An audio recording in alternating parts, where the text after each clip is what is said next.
evening, folks, and welcome to Garbage Theater. Tonight's installment, Lycanthrope. I'm your host, Chase, my co-host, Blake and John. I am so sick of this goddamn show.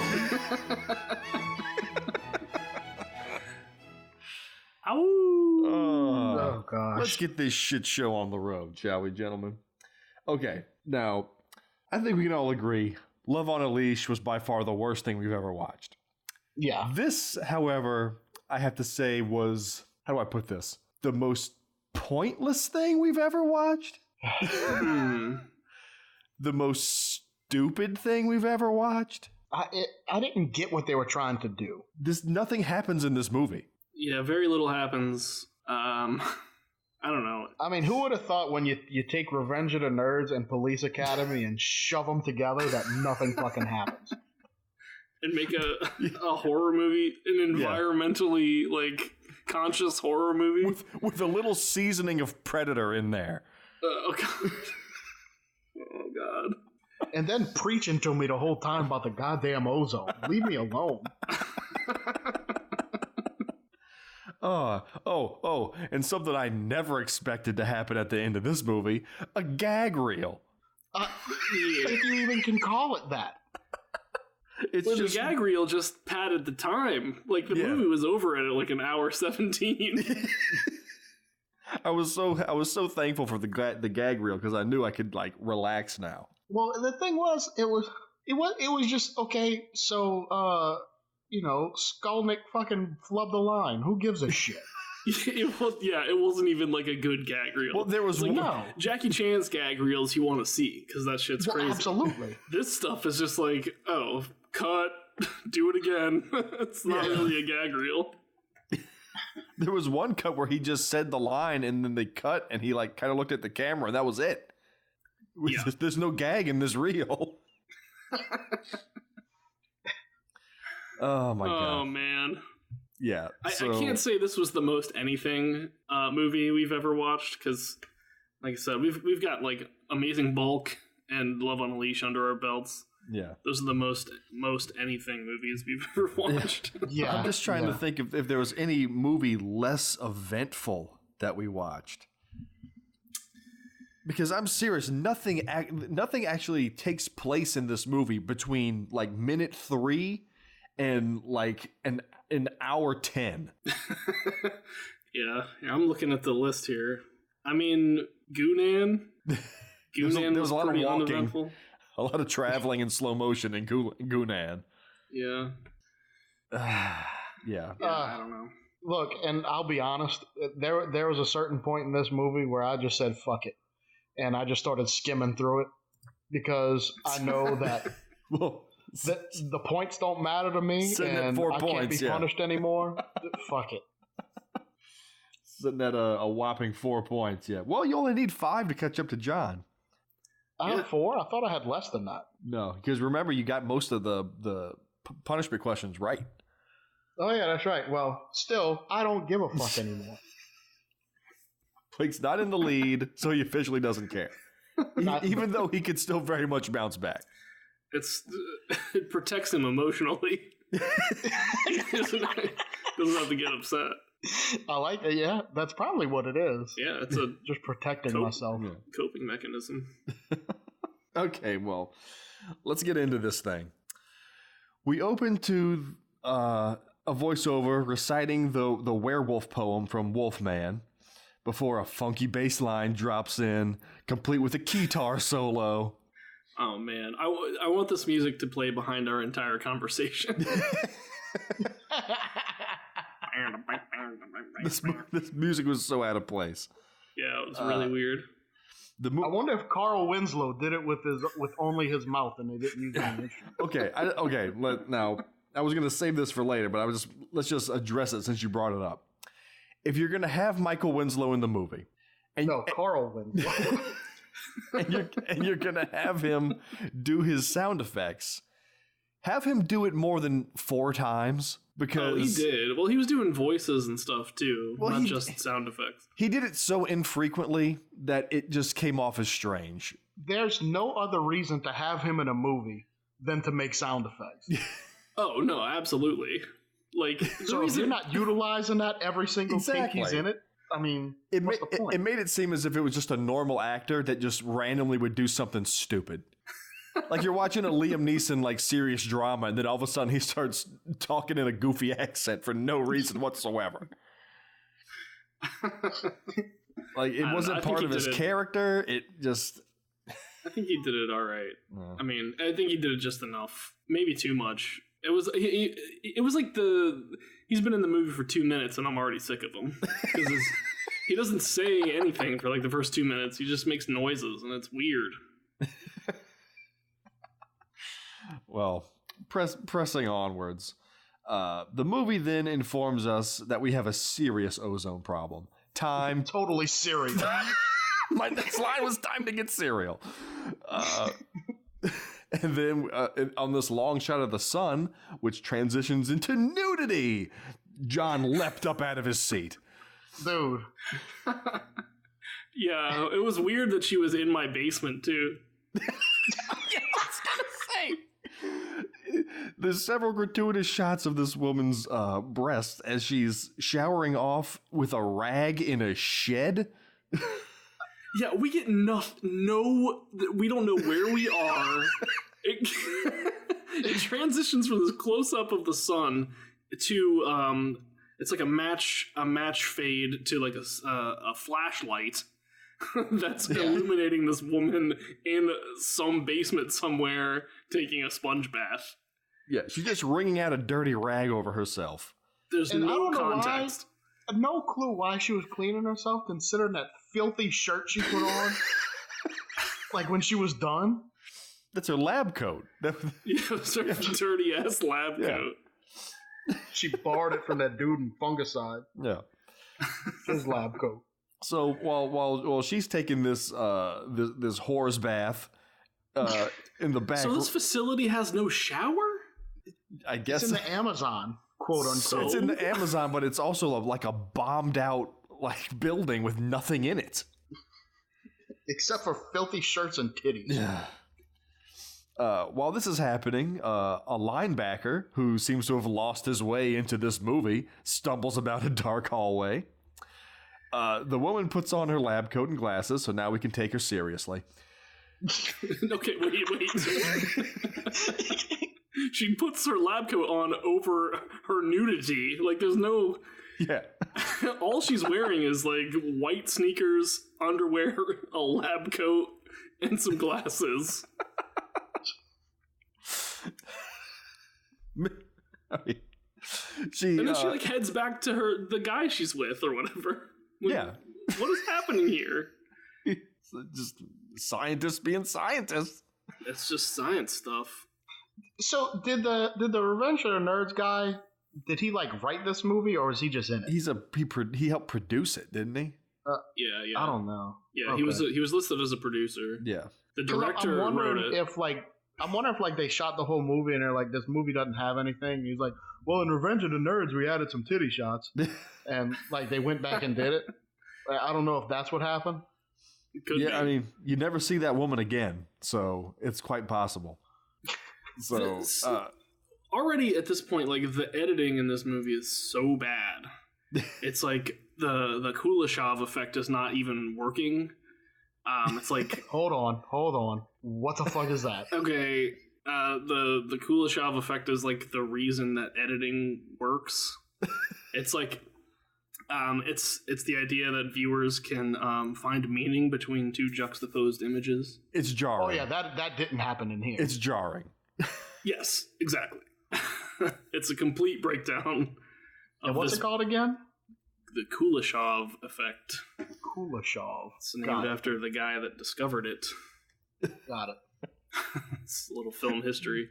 He did a thing where he like his experiment was he edited a picture of a man and then a picture of some soup and like cut back and forth between the man and the soup. So he's an idiot. Well, it's saying that it's making a relationship between like two separate images that like on their own don't mean anything, but a relationship between a man and a soup. Well, he's looking at the soup. Love on a ladle. The idea that you get. Anyway, It's terrible editing. Terrible. The point to make is it's bad editing. It's super bad. Okay. Yeah. As she drops a jug of water on the ground and shuffles about this abandoned building that she decided to get nude in, she locks herself in yet another shed to find her friend Tim with his eyeballs pulled out of their sockets.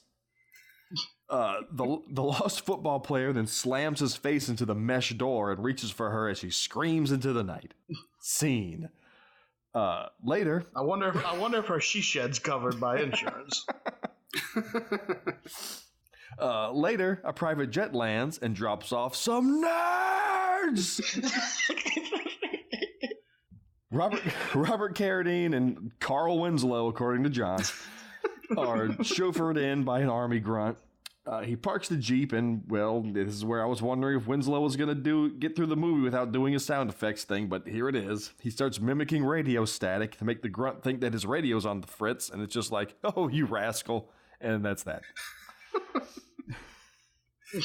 damn it. They enter a bombed-out house where Jake Sutter is waiting for them, setting a table. He's just setting a table for what looks like to be dinner in this dilapidated building. He's got a glove over one of his hands because he's got a bad case of jungle rot. And they make a big deal about this, and there's no fucking reason at all. What the fuck is jungle rot? It's a bruised up hand, apparently. Like, I've heard of, like, the whole trench foot thing and all that. Like, I don't know if that's what they were going for, but... So his one hand is gloved, right? He's Curly in Mice and Men. Yeah. And then later it's not, and it just looks like it's really, really dirty. Yeah. Yeah. Why just wash your hand, motherfucker? Maybe get rid of that jungle rot. Jungle rot is when you bare hand try to take care of your swamp ass. So they were requested here by Dr. Ivan Stein for this mission, project, thing. Who knows? They keep cutting back to the same shot of the sun like it's a goddamn character. Before Jake, who is the Jake Sutter, Bill, who is Carradine, and Lee, who is Winslow, they all sit down for a little picnic. And Bill is a special agent of 10 years, and he wants to know why he was dragged out here to do more dirty work for the government. So Jake informs him that the doctor's been studying the effects of radiation on humans in the area. He also informs him that they've got a very serious ozone problem. Yeah, the sun told us while we were coming in. Yeah. Ozone. They lost contact with a lab outpost in the jungle, and they're sending them in to take care of it, a la Predator. Just going into the Amazon, take care of the terrorists. Jake introduces them to Rosary, the woman who will be guiding them through the Amazon, and they're both very excited by this prospect. And did anybody else have a problem believing that these were elite commandos? No more than I believe the assholes in Robo-War were. Those big-ass motherfuckers. You mean the star of Revenge of the Nerds and the guy that just makes weird sound effects aren't believable special agents or whatever? No. Oh, God. I struggled with that the whole time I was watching it. Yeah, it was terrible. Come on. That Robert Carradine is like the best of the best special agent. Yeah. It's ridiculous. And all I could think is, like, do some push-ups before the camera gets on you or something. Like... over there, a gooey fucking mess. Them big old teeth. So, we cut to an airfield where inside a building, Dr. Stein is studying. Jake leaves Bill and Lee, and the doctor explains that the outpost has been out of contact for over a week, and it's up to them to get he and his wife back in. His wife, Sheila, enters, and it's clear that she and Bill have a history, and a convoluted love quadrangle is revealed between Bill, Sheila, Stein, and some dude named Cody, who Sheila left Bill for. Love hypercube. Cody arrives, and Bill starts blustering about having to work with him. They decide to put their differences behind them and head out in the morning. Another shot of the goddamn sun, and we're off. Nothing says Amazon like a hillside of barren pine trees. No shit. Like, boy, the Amazon jungle isn't nearly as dense as I was led to believe. The team is wearing what you would expect a specialized team trekking through the Amazon jungle would wear. Short shorts, tank tops, blue jeans, t-shirts, pink pith helmets, and all black jumpsuits. Well, they're going to the Greek council after they leave from there. However, they have next to no equipment for going through the Amazon. They've got a couple of shotguns, a pistol, and a few fanny packs, and that's it. Just about. Well, when you're that good, you know. You're this elite. Yeah. That's all you need. Bill, the big-time special agent, he's got the least stuff of all of them. Yeah, Cody's got a gun that I don't think we ever see again. Yeah. He has some kind of long rifle. Yeah. Yeah. He leaned it up against a tree to take a piss and forgot it. Just left it there. A snake ran off with it.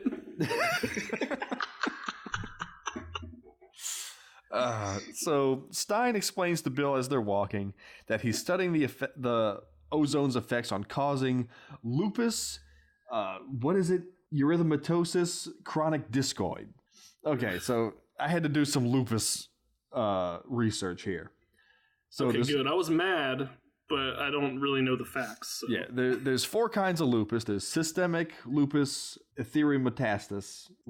I know I didn't say that right. It's SLE, which is the most common and the most serious form that affects many parts of a person's body, including their internal organs. Discoid lupus, which only affects the skin, causing a rash. So he's combined these 2 things together. Drug-induced lupus, which is a reaction to medicine and goes away when you stop taking it. And neonatal lupus, which is lupus found in newborns of mothers with lupus.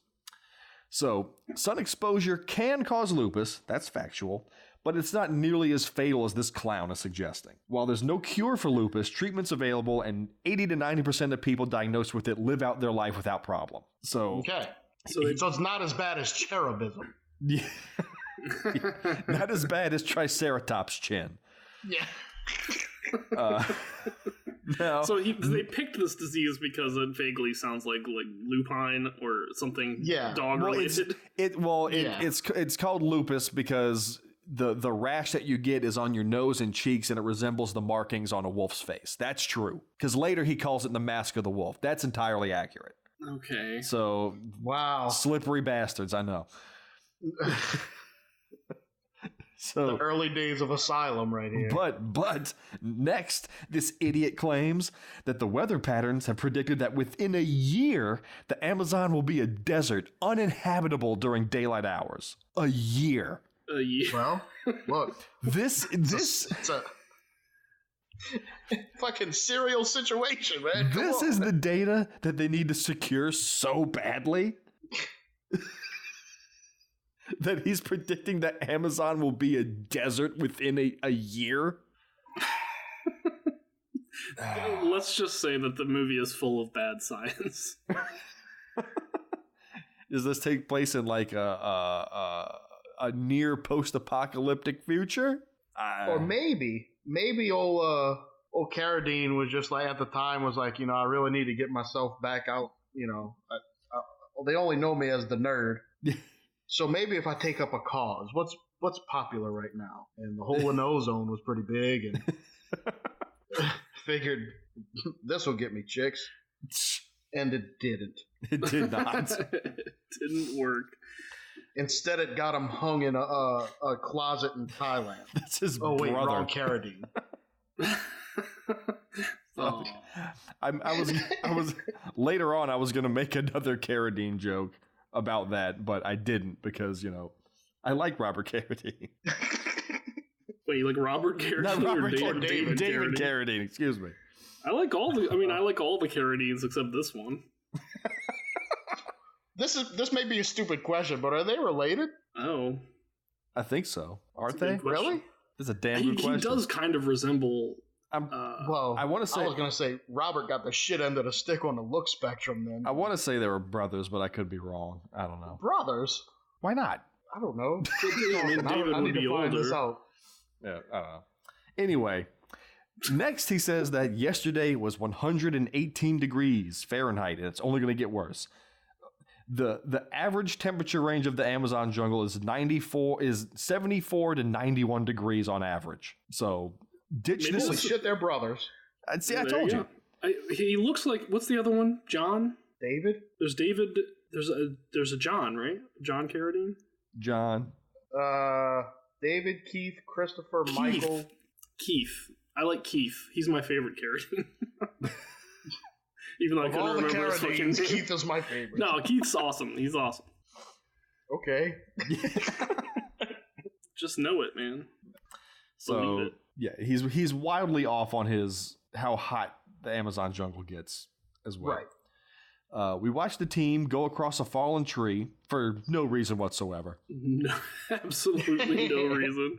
There's a little spit of a creek there, but it doesn't go under the tree. It goes next to the tree. So I don't know. Maybe it was that damn snake that ran off with Cody's rifle. I don't know. They had to get over him. He's got a gun now. Is this creek supposed to be the Amazon River? I didn't think about that, but I hope so. If they don't watch out, they might accidentally stumble upon the production of Sharkensaw Women's Prison Massacre. They take a pit stop so that Lee can meditate and that Rosary can bathe in the waterfall because John demands more nudity. Demands it. The Erotonomicon strikes again. I don't what is she doing? They've been walking around for maybe a couple hours. She's like, it's hot. Damn, I need a shower. It's fucking hot, man. It's 118 plus. There's a song playing over this walk. It might as well have been the opening song from Last Shark. It was that stupid. I'm like, did Steven Seagal write this song? I wrote down the lyrics because I was just baffled. I didn't want to rewind it, so go ahead. The lyrics are, don't look at the sky, it'll set your mind in motion at a speed far greater than an ocean. Through a looking glass I notice you, almost as if you seeped into the cold pouring rain. No one is to blame for the dilemma. So it makes as much sense as this movie. A more clear allegory of the sun causing super lupus to turn people into werewolves I've never heard in my life. Jesus Christ. Bill and Sheila reminisce about why she left him, and it turns out that she left Bill for Cody because he was just there. Fantastic. Jesus. Come on, Sheila. Deep character building here. Sheila's a career woman, though, and she won't give up her career for anything. Not for money, not for security, not for a career, not for anything. See, like, letting women have careers just tears relationships apart. Oh, there's the John we all know and love. Yes. Glad to see you're embracing this fictionalized cartoon character of yourself that we've made you into. What else am I supposed to do? I don't know. Tell us more about the wage gap, John. No.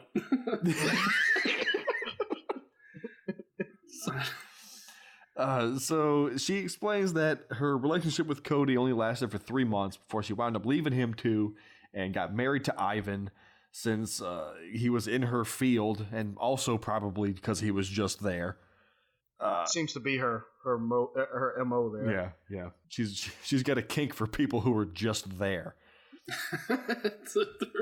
Her fetish is people who are present. Later, Lee and Rosary enter a cave, guns drawn, and the cave becomes a concrete bunker with stairs and all underground. Yeah, she like reaches up to a pull chain for a light, and I was like, where the hell are we? They're in your basement, asshole. Yeah. They found the warp pipe. The rest of the team follows and finds the doctor's office, but it's locked. And as they try to pick it, Lee, Billy, and Cody find the radio room where Tits McGee earlier got stiff-armed. They stare at a hole in what amounts to a screen door as if something punched clean through plate steel. They're amazed at this. I think they were looking at the hair that was stuck to it or something.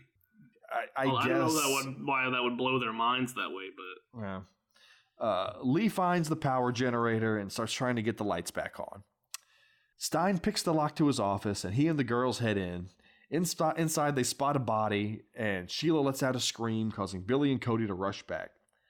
Stein inspects the body, and it's hanging from a belt. This is where my carradine joke was going to be. Oh, yeah. But I found it to be tasteless, so I didn't do it. Even though I just said it, so maybe, I don't know, fuck it. I didn't see the belt because I had already started skipping around by this point. So Stein's looking at the body, and he's wondering about these strange ulcerations on the body, on their face. They pull down poor Dr. Springer, and Stein decides that he wants to do a half-assed autopsy right there in his office. Lee gets the lights back on, and they start planning for a long stay here and possibly a last stand situation. That's kind of jumping the gun. Yeah. Yeah. We need to be ready for a last stand. Almost as if he knows what's going to happen. There's a bunch of aliens stuff in here, too. Yeah. It does start to feel a little aliens. It feels a little Predator. It feels a little stupid.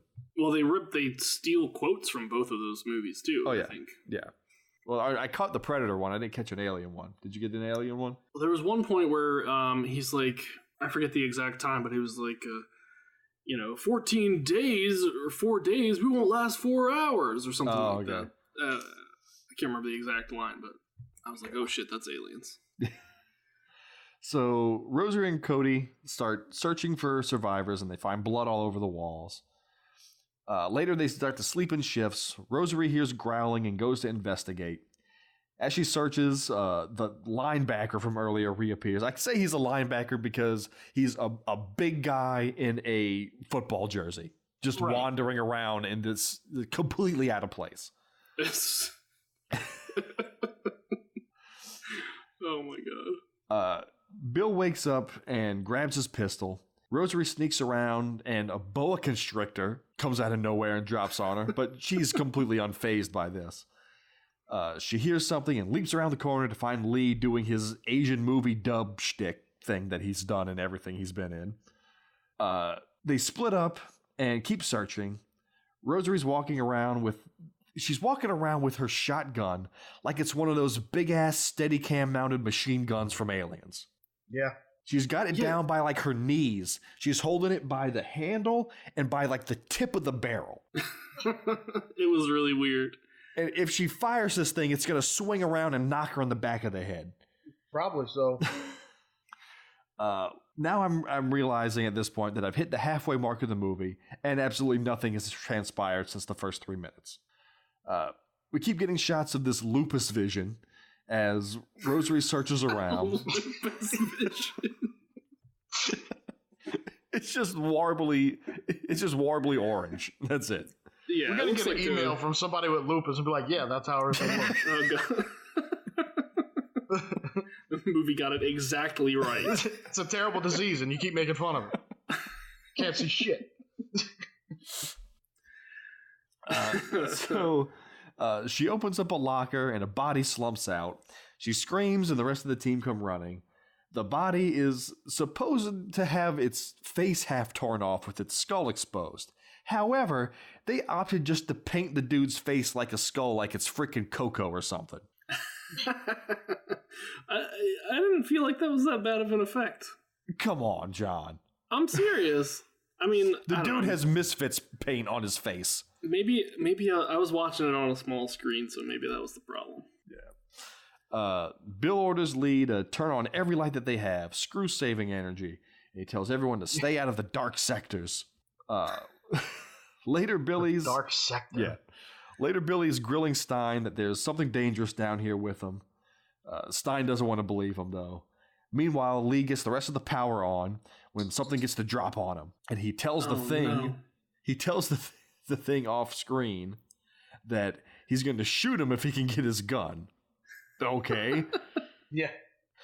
Then he tells that Chewbacca-looking motherfucker to come on. Fisticuffs. Bill and Cody run to save Lee, but it's too late. Lee lays on the ground, missing an arm with 3 big holes in his chest. It looks like the blasts on the liquid metal Terminator. It's just big dinner plate size holes in him. And his arm is like stuffed down inside of his shirt. Yeah. Quite obviously. They couldn't have shot it in a worse way to make the effect work. Yeah, he couldn't have laid on it. It had to be right next to him. Oh my god. So Bill furiously calls out to whoever killed Lee to show himself, but nobody. I was disappointed that he didn't do like a little Pac-Man dying sound whenever they showed.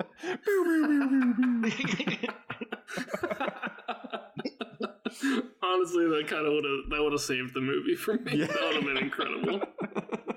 Blink, blink, boo doo doo doo. Yeah. So Bill goes back to screaming at Stein, and Stein wants to stay and figure out what's going on, but he needs to examine Lee's body. So Bill and Rosary go to retrieve Lee's body, but it's gone. Ooh. Rosary spots some blood streaks on the ground, and they start to follow him. They find a staircase that the blood trails lead up, and they get to the door. Rosary just wants to board it up, but Bill needs to know what they're up against. They go to open the door, and bam! Michael Strahan bursts through the door, bites Rosary on the tit, and flees into the night like goddamn Curly. Whoop, whoop, whoop, whoop, whoop. It happens in the blink of an eye. It was so weird. It was really fast. Like, they cut in one shot. They cut like, some frames out of the film to make it even faster. Yeah, the Kool-Aid shave was all messed up. Back in the office, Bill tells Stein that it was a man acting like an animal. And Bill comes to two conclusions. Either he's gone crazy or it was a werewolf. So Stein says that what Bill saw was more than likely a lycanthrope, which is a person who thinks they're a wolf. Wah, wah. Yeah. Then it cuts to the football player walking around in the dark. He walks up to a mirror, and his super lupus transforms him to a fucking Teddy Ruxpin. It's the stupidest looking werewolf I've ever seen in my life. They find a file on Mr. Kevin Johnson, a 6'5", 275-pound mountain of a man who bathes in malt whiskey and feeds his babies shrimp scampi. Best damn salesman on the floor.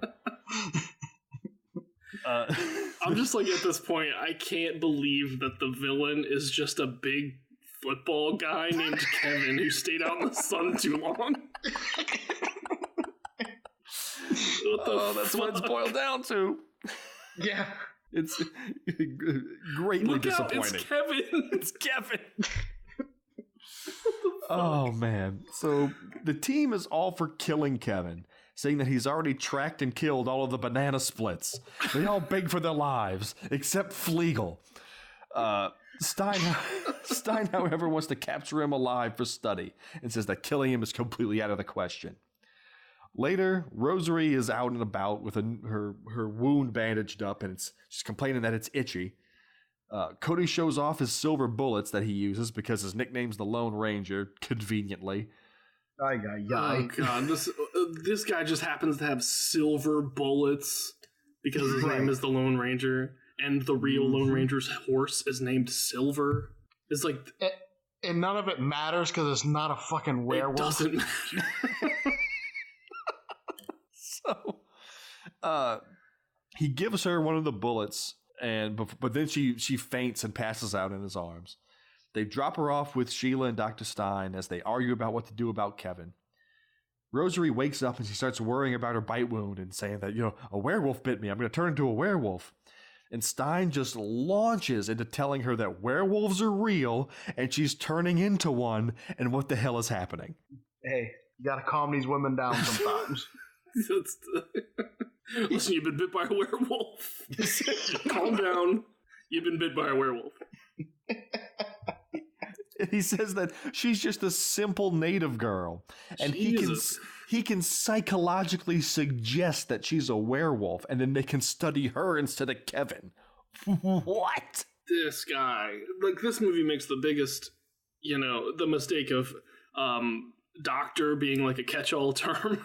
Where he literally knows everything about science. He's like a psychologist and a fucking climatologist and a lupusologist. A cryptozoologist, yeah. So Stein goes to Cody, and while he's not looking, cracks him over the head with a hammer and goes to free Kevin. But Cody wakes up and tries to stop him, but Stein took Cody's gun and shoots him. Stein runs off, and later finds... later, he runs away. He doesn't let Kevin out. He just runs off. And then Bill finds Cody barely alive. Kevin bursts through the door, and Bill shoots him several times, but it seems to have no effect. Or he just misses him. I can't tell. I mean, he's 2 feet away from him. Yeah. Bill runs after him, but runs into Stein and Sheila. Stein pulls Cody's gun on Bill, and Sheila tells him that Stein's gone crazy, and he's trying to turn Rosary into a lycanthrope. This movie is incredibly stupid. It's so fucking stupid, dude. As Stein monologues to Bill, Rosary pulls a knife and gets up and winks at Sheila. So she was bluffing this whole time? I guess. She bluffed. Never actually believed him? Why? Until she started acting ubats, Stein was just doing his work. It wasn't until she started saying, "Oh, I'm going to turn into a werewolf," that he got this idea. Oh, I'll lean into this. He's like, yeah, that's the ticket. You're going to turn into a werewolf. So Bill makes a move for the shotgun laying on the table. When Rosary lunges at Stein, he shoots her and stops Bill before he can get to his gun. Stein makes Sheila tie up Billy, and then he ties her up too. And I thought, because of all the emphasis they were putting on Sheila tying him up, that she wasn't actually tying him up. Same. Did anybody else get that? Same. Yeah. Didn't see the scene. They even showed when she was done. They showed a shot of the knot and how bad it was. I was like, oh yeah, he's gonna just slip out of that bad boy. But no, because then after that's done, Stein gets a syringe full of tranquilizer and goes after Kevin, and then they start struggling to get Rosary's knife on the ground to cut themselves loose. Does he not realize that she didn't tie him up well enough, and did she just forget? She didn't want to say it out loud because Stein might hear. I don't know. I don't want to make him feel stupid that, I clearly didn't tie him up. Oh, Lord. So Stein searches for Kevin and tries to read. This isn't just Stein, but it's happened like a bunch of times before. Everyone's always searching the ceiling with their flashlights.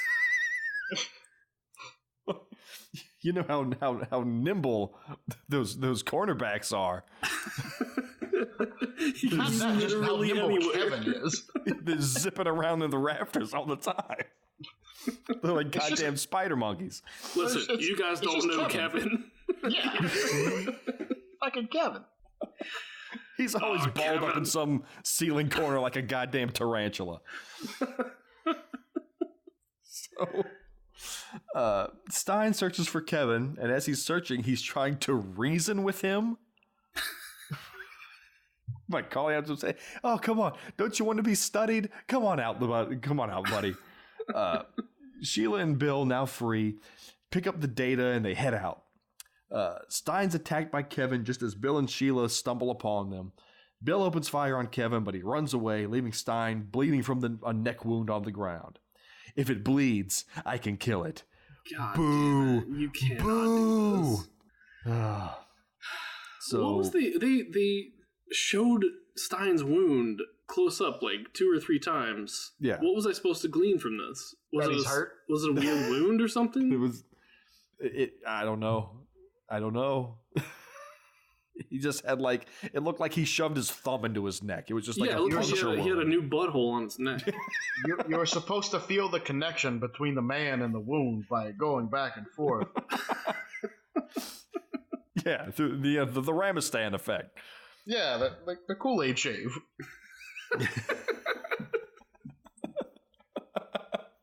Oh man, now I want to make an image of an old Russian Kool-Aid man cutting together some old film. The Kool-Aid shave effect. We've renamed it. Somebody get into Wikipedia and change that. So Billy and Sheila go after Kevin and find him. They shoot him in the stomach, but he's unfazed by this, probably because the bullets weren't silver. He keeps on coming. Billy tries to fight him off by repeatedly karate kicking him in the gut until a shot rings out and Kevin drops dead. And Rosary's perched on the railing behind them with the shotgun. Silver bullets, my ass. Okay, so they just left her there without checking if she was alive? Yeah. Like a solid plan. Did she even get a hit by that bullet? I don't know.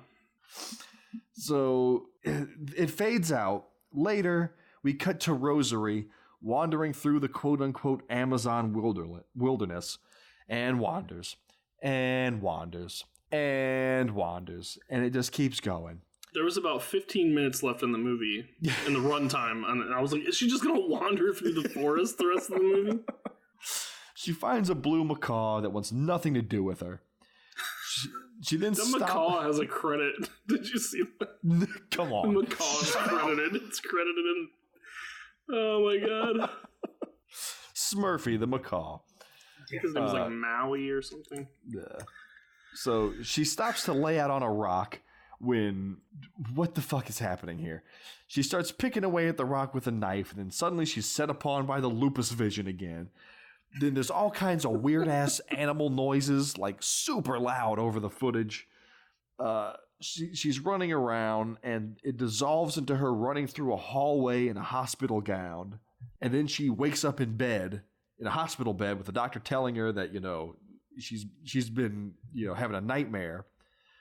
So he then tells her that Jake's been coming in to check up on her, and he gives her a box containing a necklace made out of a silver bullet. The doc says that I'm going to release you tomorrow, and you can go out with Jake. Is she the main character now? Apparently. So I'm still thinking the son is the main character. So the doc tells his nurse to go in and give her a sedative to help her sleep. The nurse walks into Rosary's room, and when she sees her, she lets out a scream and drops the tray. What? Okay, when she enters the room, you can see Rosary in the bathroom in the mirror, just like fixing her hair or something. Yeah. She looks fine. There's nothing wrong with her. The next shot is this nurse screaming and dropping her tray. So, in a normal werewolf movie, you would be left to assume that maybe she wolfed out, like, right then. Yeah. But since we know she just has lupus... Since we've established that this isn't a universe where werewolves actually exist... Yeah. There's nothing gonna happen. She has lupus. So they're inferring that bite on her arm actually turned her into a werewolf. Well, that's from why someone who was not a werewolf. That's why I was wondering about the wound on Stein's neck. Like, the emphasis on that. Like, is he a real werewolf? Like, is that what I'm supposed to get from this? And what about Jake Stutter's butt rot?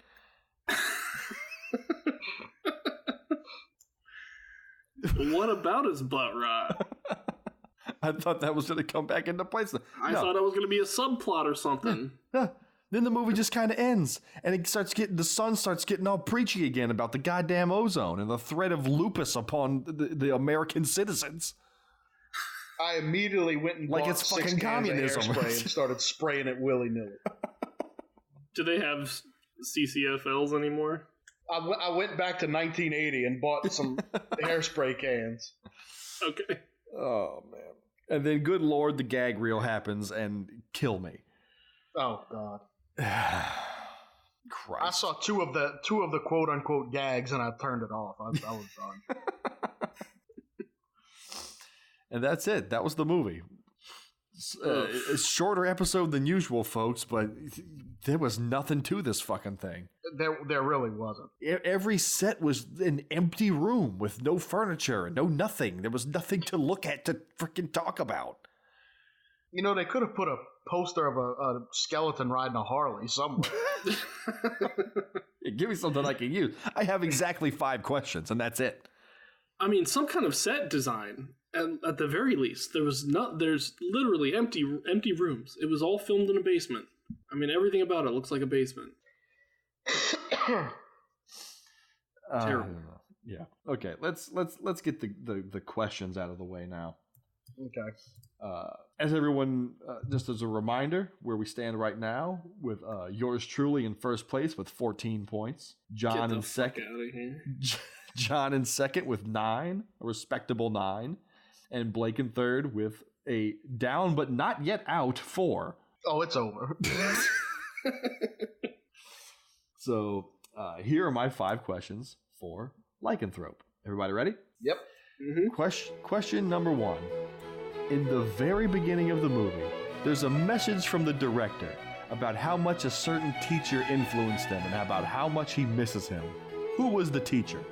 Fuck. Damn it. I don't fucking know. I remember even saying, like, who gives a shit? Apparently Chase gives a shit. Who was the teacher? I think I might remember his first name, but I don't know. Question number 2. During the trek through the Amazon, what color are Sheila's socks?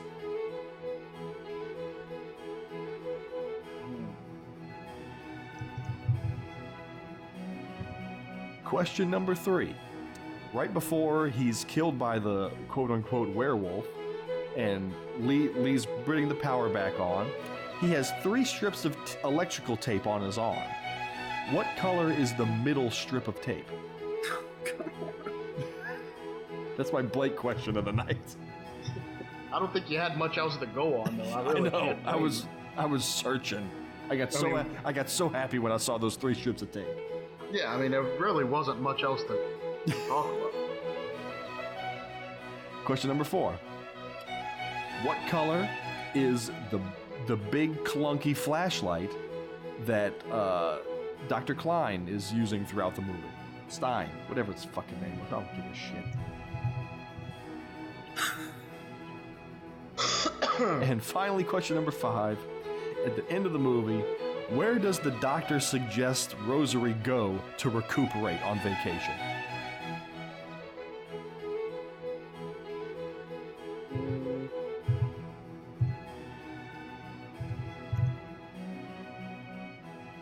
Pencils down, gentlemen.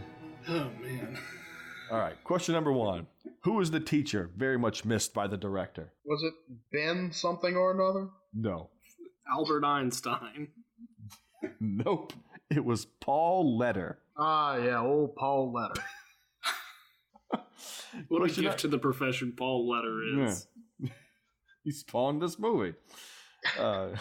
What color was Sheila's socks during the trek? Orange. Nope. Pink? Pink.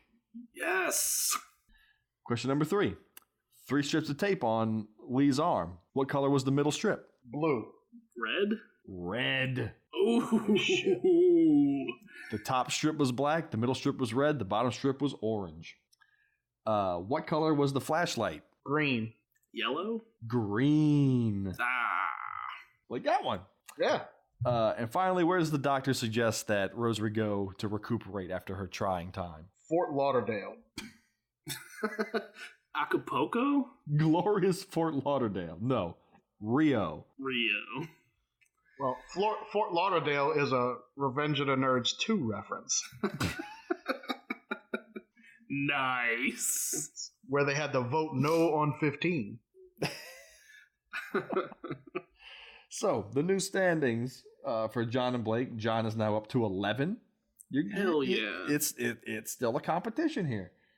And Blake got his taken away point last week back. He's back up to 5. Awesome. So now it's just who's next? I have the last pick, or no? Blake, you got to pick. Blake's next. You have the last pick. Okay. So I still have 2 more movies. I have 10 more possible points I can get. John, you only have 5 more possible points you can get. Mm-hmm. And Blake, you only have 5 more possible points. So actually, yeah, Blake, you're done. I'm out of it. You're out. You're done. Blake's automatically out of the special month. And all-time moderate. Oh, God, it's a special month of Blake questions. Oh, boy. Oh, it's going to be... Y'all are going to be begging for that after this movie. A low-scoring special month. We're going to have to work for that one. Shit. So, John, you need to get all 5 of your final, and I need to get less than 2. It's not going to happen. I'm not going to beat you. It doesn't really matter. But at least you still get to go for the weapon. Yeah. Yeah. You still get to compete. I'm happy with the result. This is just for first pick of season 5? Shit, yeah. Ooh, boy. What? Really? Yeah. We're wrapping up season 4 here, gentlemen. Boy, we need to do something with our lives. Well, here's something we can do. We planned a little Christmas special thing at the end of this episode for everybody. Well, hold on. I don't get to talk about my pick? Oh, that's right. Let's get this shit out of the way. See, now I finally get to say it. All right, motherfucker. Oh, my God. Oh, jeez. Blake's been taunting us about this. So what I'm going to pick has some very illustrious actors in it, by the way. I'll tell y'all who it stars first, because I want to leave it kind of like a good reveal for y'all. It's got Jeff Bridges, Christopher Walken, and Chris Christopherson all in there. Wow. The guy who wrote and directed it made some movie called The Deer Hunter. Some movie called The Deer Hunter? Yeah, I don't know what that's about. I guess it's about hunting or something. I don't know. But then he went on. Wait, are you serious, right? Are you serious? Oh, yeah, I'm dead serious. Dead serious right now. Deer Hunter's, like, legit. Yeah, but I'm not giving you Deer Hunter. Okay. Yeah. He's giving us Deer Hunter 2, the Dune Buggy Adventures. No. He went on to make what some consider to be what ruined his career. Oh, no. Called Heaven's Gate. Uh-oh. It's a Western. So, like, yay, Red Dead Redemption. But what drew me to it was the fact that it is 325 minutes long. No. Get the fuck out of here. That's longer than Gone with the Wind, my friends. This is impossible. No, that's the director's cut length. They actually shortened it down at one point, but it was still over 3 hours at that point. So yeah, we're talking like 5 hours a movie, fellas. This is impossible. If you think I'm going to spend an entire day. If you think that I care what you have to say right now, so I'll read 3 of the reviews. A film rich in confusion, masterpiece or fiasco, and a mediocre 2-hour film that goes for 3.5. But obviously he watched the edited version. He isn't watching the full version that we watched. I get to think. So here's what it's about. A dramatization of the real-life Johnson County War in 1890 Wyoming, in which a sheriff born into wealth attempts to protect immigrant farmers from rich cattle interests. Boy, that sounds exciting. I'm just speechless right now. You know we can't do this, right, Blake? What are you talking about? You know we can't watch a 5-hour-long movie. No, I know we ain't going to do that. I just wanted to, like, pull y'all fucking thing. What we're really going to watch, since I've been with John this whole entire movie, this whole entire show, we're going to watch Wish Upon. Oh. What? What is this? I don't know what this is. You guys know what this is. I don't know what this is. You do. I pitched it before. It's the one you took from John. With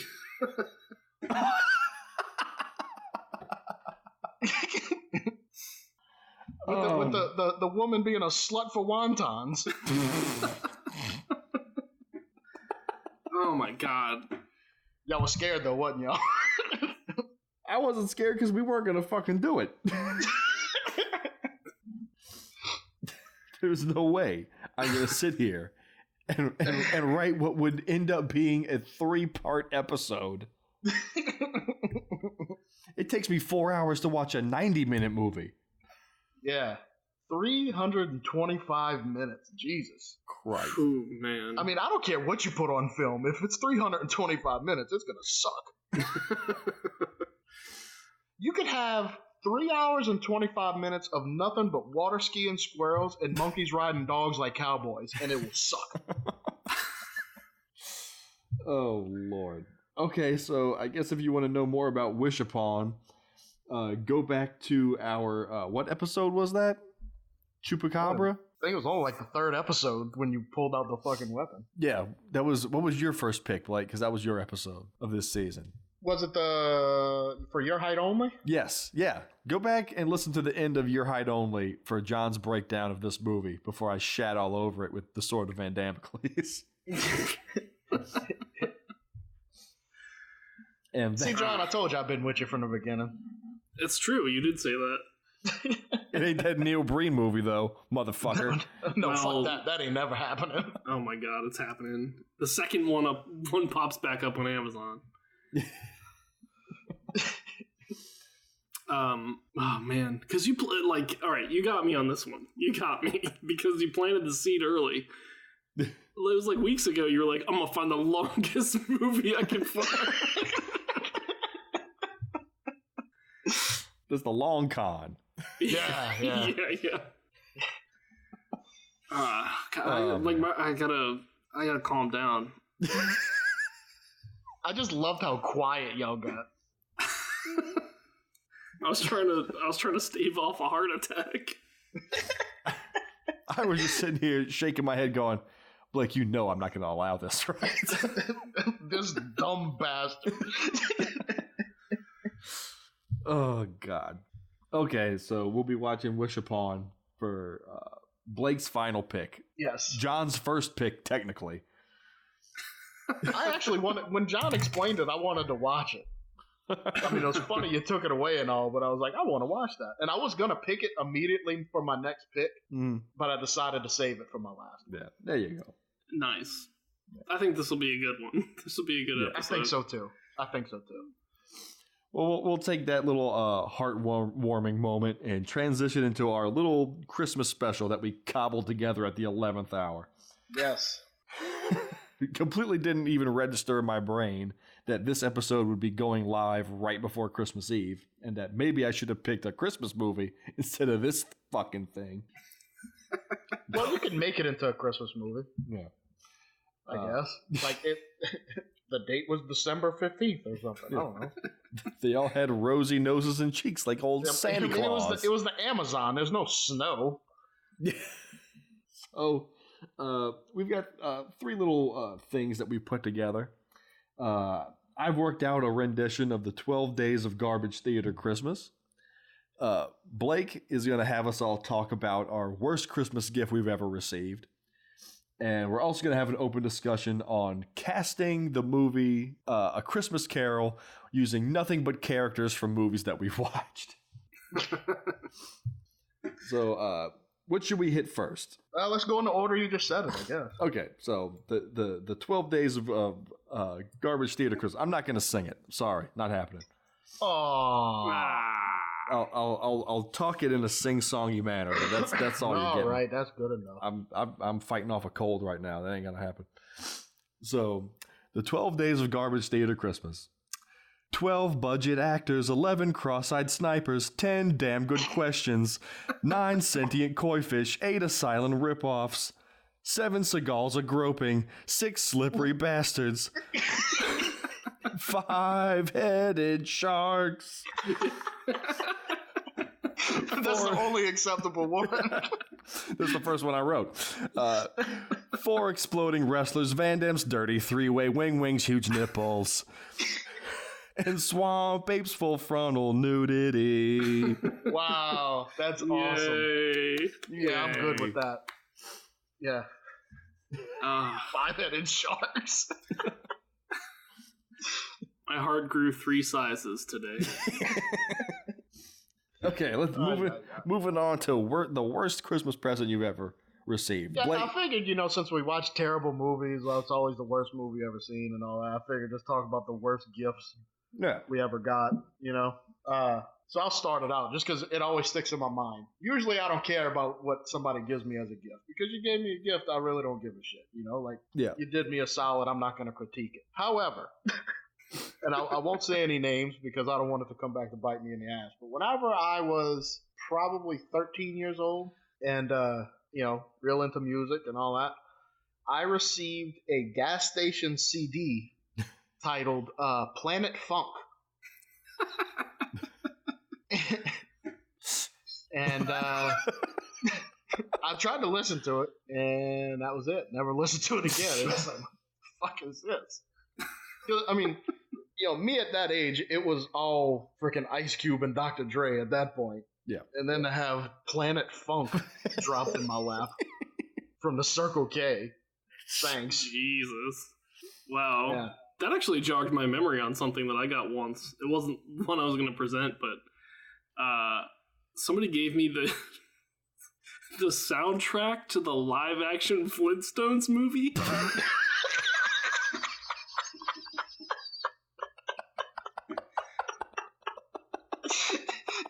What the fuck's on there? I remember there was like a B-52 song, but I don't remember anything else. Christ They almighty. did make a B-50. Yeah, they made a song for that movie. Yeah. Because I remember the video on MTV. Oh my god. That's the best bad soundtrack I think you could ever think of. No, there's nothing worse than that. The live action Flintstones. Holy shit. Is that the one you want to go with, or did you have another one planned? You can do two. It don't matter. I mean, that's pretty fucking bad. Well, the one I was gonna do was my dad gave me a GPS, like a Magellan. Okay. Which isn't like a bad gift or anything, but except for the fact that he'd already given me one. And I didn't use that one because I had a phone. Nice. I know how much you like the old one, so I got you the new one. It wasn't even a new one, it was refurbished. The second one was refurbished. You can't find them like this anymore, John. But the worst, I think the one I'm gonna go with is nothing. Okay. There was one year I came downstairs, and I'm still a child, you know, and I'm all excited. I'm looking through the gifts, and none of them have my name on them. And it turns out that my dad knew that I had found where they stashed the gifts and just didn't put them out for me in the morning. He said, you know where they are. Damn. Wow. Yeah. I was like, ugh. I like your dad. I like his style. That's just, yeah. You know where they are. Go find them, you bastard. Yeah. Honestly, it's like Go up there. That's the cruelest thing he's ever done to me, I think. Wow. Yeah. I moved him from my closet to the murder basement. Good luck. Oh, man. They're all stacked behind the hell toilet. We don't live in the house I grew up in.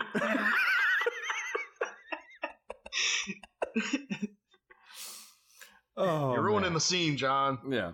We're creating a world here. Come on, man. All right. Okay.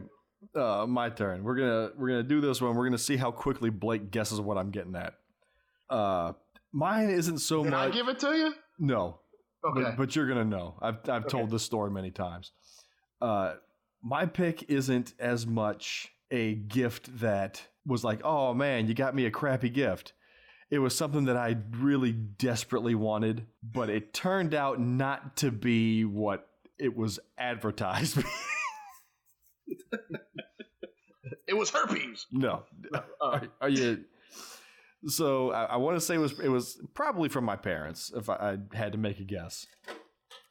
And it was a little thing. It was a peripheral controller for a little system. Oh, Jesus called Christ. the Sega Genesis, and it was called the Sega Activator. Now, those of you wondering what's a Sega Activator, some of you might be saying, what's a Sega Genesis? Well, I remember back when Sega made consoles, and not only made consoles, were in heavy contention for the best with Nintendo. I'm gonna say made great consoles. Yeah. But they introduced a little controller called the Activator. And what the Activator was an octagon that you set on the ground and stood in the center of. And whenever you got inside of it, you became whatever Street Fighter character you were. And at least that's what the commercial said. And you would throw a Hadouken, and it would throw a Hadouken, and you would do whatever, and that would happen on the commercial. So we bought this, I don't know, $180 contraption. I had to assume what it cost. Got it, busted it out Christmas Day, hooked it all up. So excited. This was going to revolutionize gaming. Yes.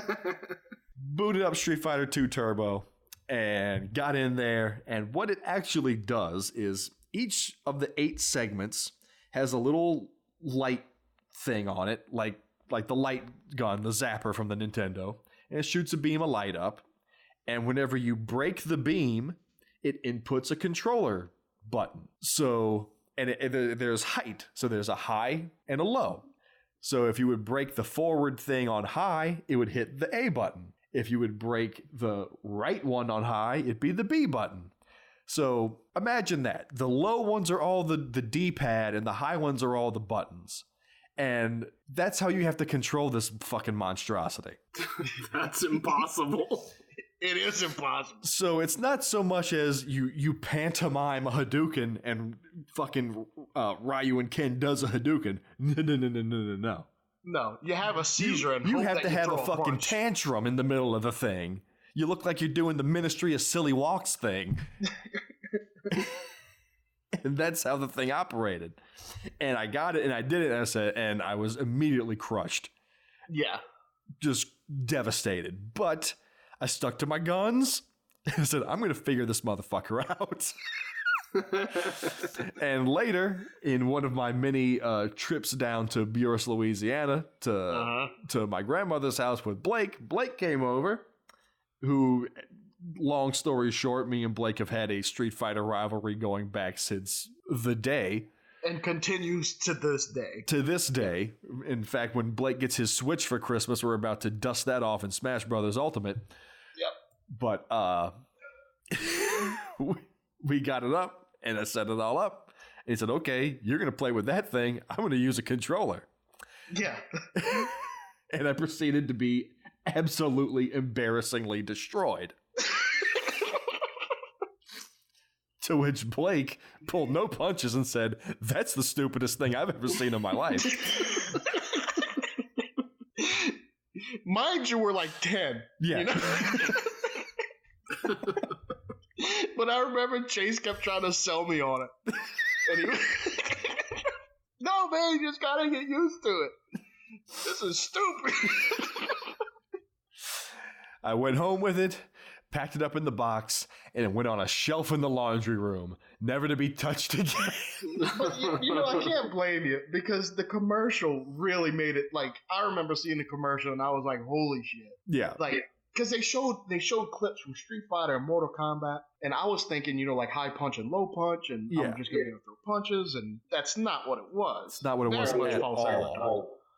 Yeah. So that was my worst. Jeez. I'm sure you weren't the only one duped on that. Oh, no. Because they made it look like, you know, it's going to be basically virtual reality. Yeah, what VR still isn't. Yeah.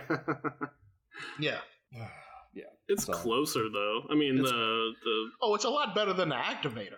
Oh, yeah. I mean, I absolutely adore my PlayStation VR, but, you know, fucking Activator. Jesus. Yeah. That should have been a class action lawsuit. Is what that should have been. As soon as you said peripheral, I was like, oh. Okay, so You mean to automatically lose that Street Fighter machine? Exactly. Oh, yeah.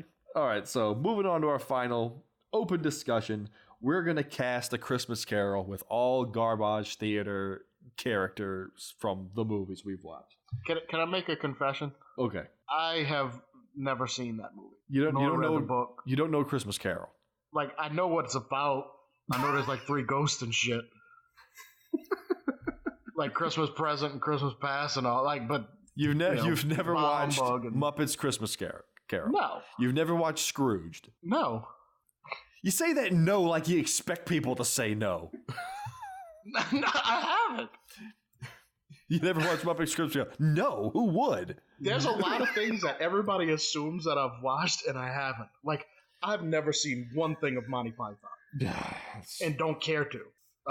Blake only saw Blazing Saddles like 3 years ago. No. I only recently saw Blazing Saddles. Yeah. Like a few weeks ago.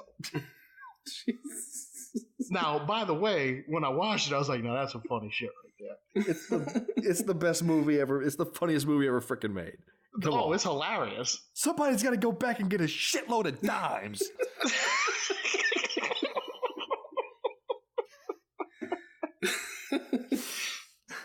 So yeah, like I missed out on Blazing Saddles, but well, you got You gotta put Muppets Christmas Carol on your list for watch it on Christmas Eve or something.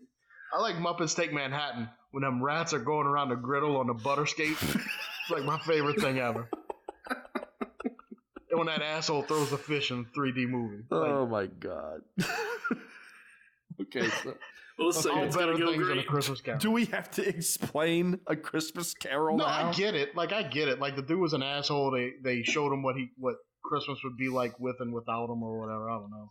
He said "bah humbug" a few times, and then he was happy. It's Ebenezer Scrooge. He's an old miser, and he works his workers to death.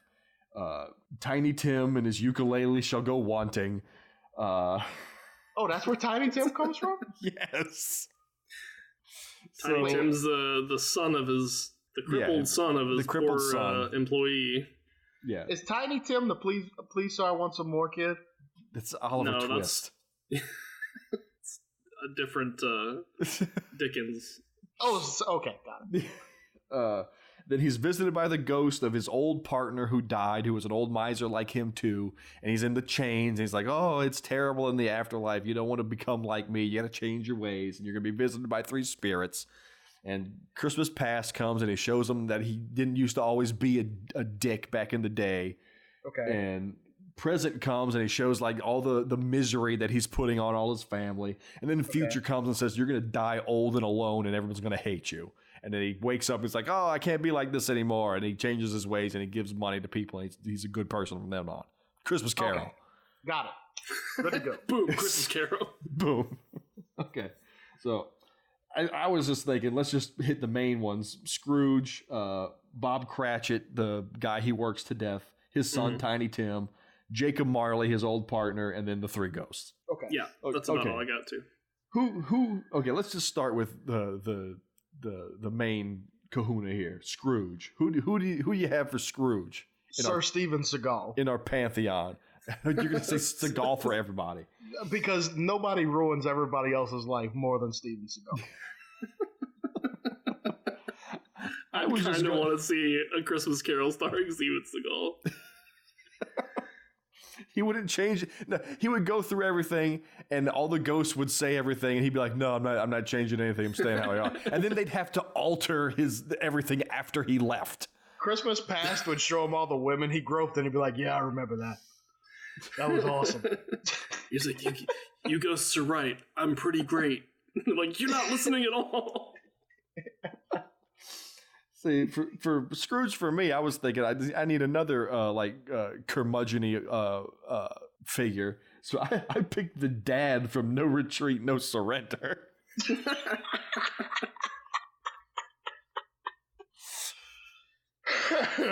He ain't teaching no karate no more. No. He's misering his sweet karate moves. I picked Alvin Flang in dog form.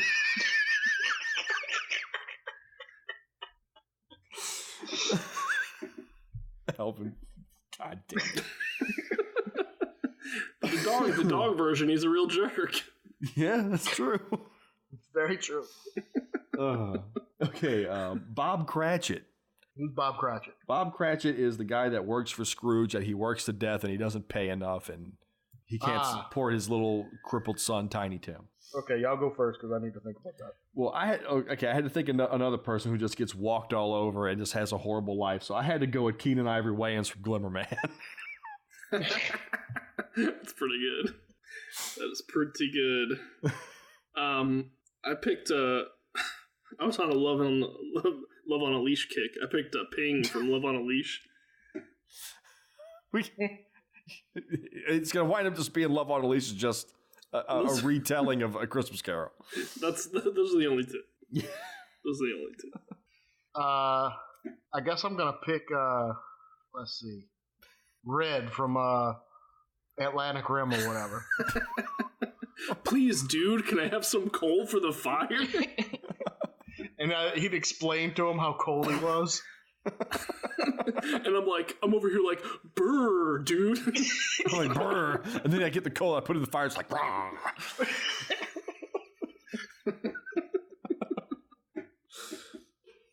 Okay.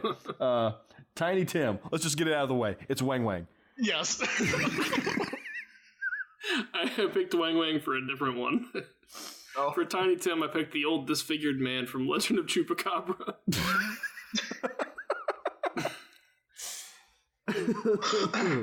Because he was maimed. Yeah. Well, I wasn't thinking about the cripple as much as the stature. Yeah, I got it. I was trying to find a kid from one of the movies, but all the kids sucked. Yeah, the kid from Field Freak.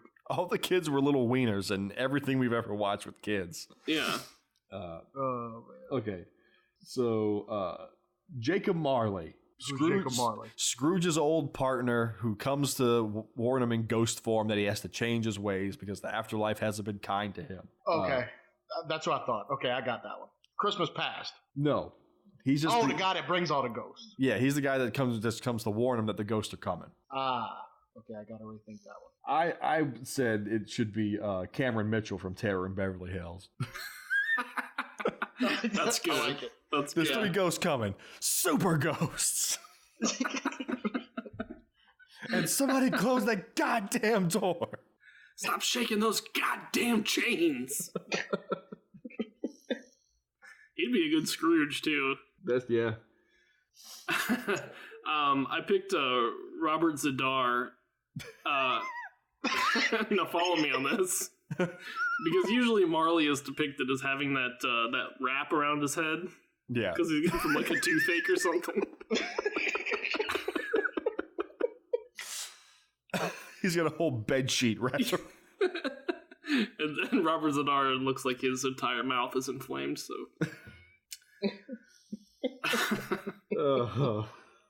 I'll go with Stephen Baldwin from what was it, the Venice Sharks or whatever? Yeah, Shark in Venice. Was it Stephen Baldwin? Yeah, it was Stephen. Yeah, because when he'd just stare at him, like give him the 100-yard stare. And just... There's gonna be some ghost thingies. Some ghost thingies over there, and yeah. Jackass. Okay, I'm okay. Now we gotta do the 3 ghosts: Christmas past, present, and future. Let's just give all 3 of them at once. I just want to get this out of the way. Okay. Christmas past is Seagal from Glimmerman. Christmas present is Seagal from China Salesman, and Christmas future is Seagal from Perfect Weapon.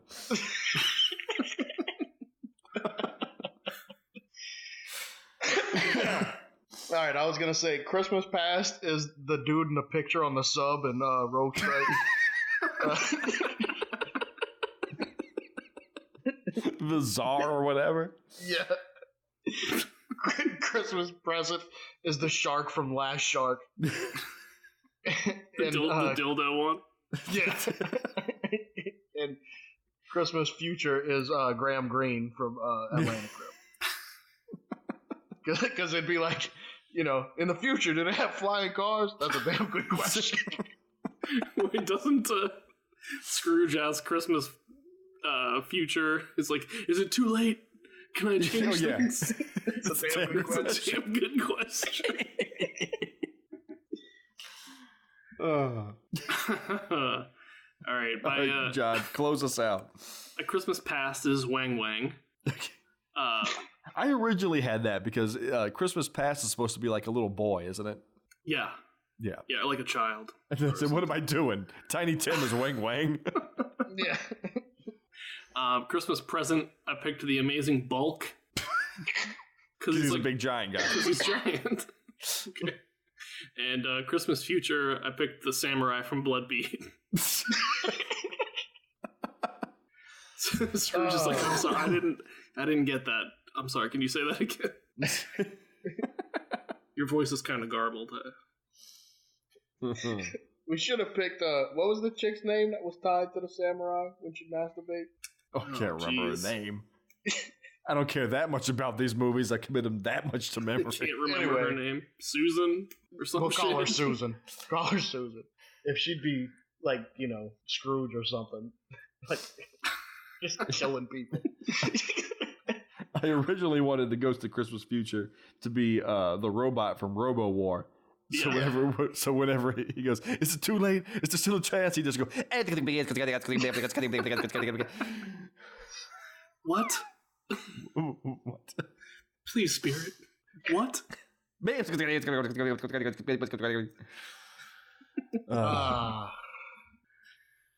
Christmas, I guess I'll watch Muppet Christmas Carol now.